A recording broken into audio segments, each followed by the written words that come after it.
কে কে চিনো এই তালের পোস্কাগুলো কমেন্টে অবশ্যই জানাবা। কার জেলায় কোন নামে এটা পরিচিত আমি তো জানি না, তবে আমাদের নোয়াখালীতে এটাকে তালের পোস্কা বললে সবাই চিনে থাকে। অনেক দিন থেকে আম্মু বলতেছে যে এই পোস্কাগুলো কাটার জন্য, কিন্তু ভাইরে ভাই এটা কাটতে যে পরিমাণে কষ্ট হয়, যার কারণেই আমি অনেক দিন থেকে কাটবো বলে কাটতেছি না। আজকে আম্মু আমাকে নিয়ে চাঁদে চলে গেল এটা কাটার জন্য। আসসালামু আলাইকুম এভরিওয়ান, কেমন আছেন সবাই? আশা করি অনেক বেশি ভালো আছেন। আমিও আপনাদের দোয়ায় অনেক বেশি ভালো আছি। তো আম্মু এগুলাকে কেটে দিচ্ছে, আমি ছুরির সাহায্যে উঠাই নিচ্ছি। আমি কেন জানি কাটতে পারি না, আমার হচ্ছে না। তো এগুলা কিন্তু ছোটবেলা অনেক খেতাম, যখন নানু বাড়িতে যেতাম নানু আমাদের জন্যই রেখে দিত। আমরা গেলেই এগুলাকে কাটতো, এগুলাকে নারিকেল দিয়ে দুধ দিয়ে রান্না করতো, অনেক ভালো লাগতো এগুলা খেতে আমার। তো এগুলা বিশেষ করে রুটি দিয়ে মুড়ি দিয়ে খেতে বেশি ভালো লাগে।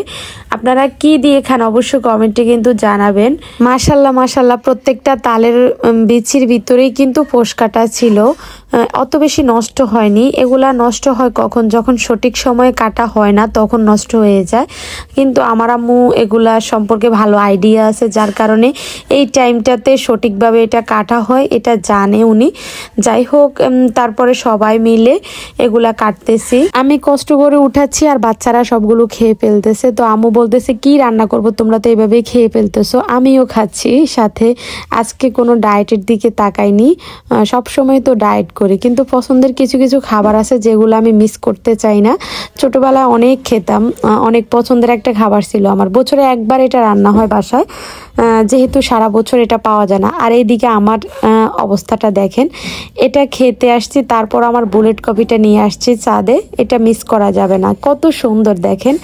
একটা তালের ঠোসকে কাটলে এত সুন্দর লাগে, প্রত্যেকটা তালের বিচির ভিতরেই ঠোস ছিল যথেষ্ট পরিমাণে। তো যাই হোক, সবগুলো কেটে অর্ধেকগুলো আমরা খেয়ে ফেলছি, বাকি অর্ধেকটা রেখে দিয়েছি ফ্রিজের মধ্যে।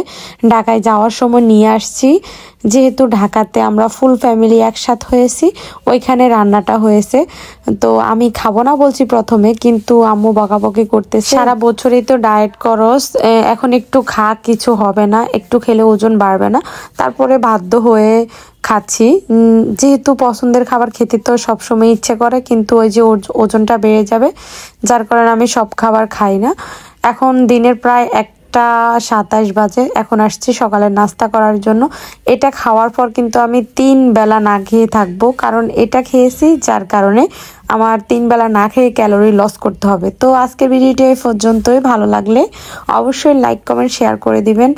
আল্লাহ হাফেজ।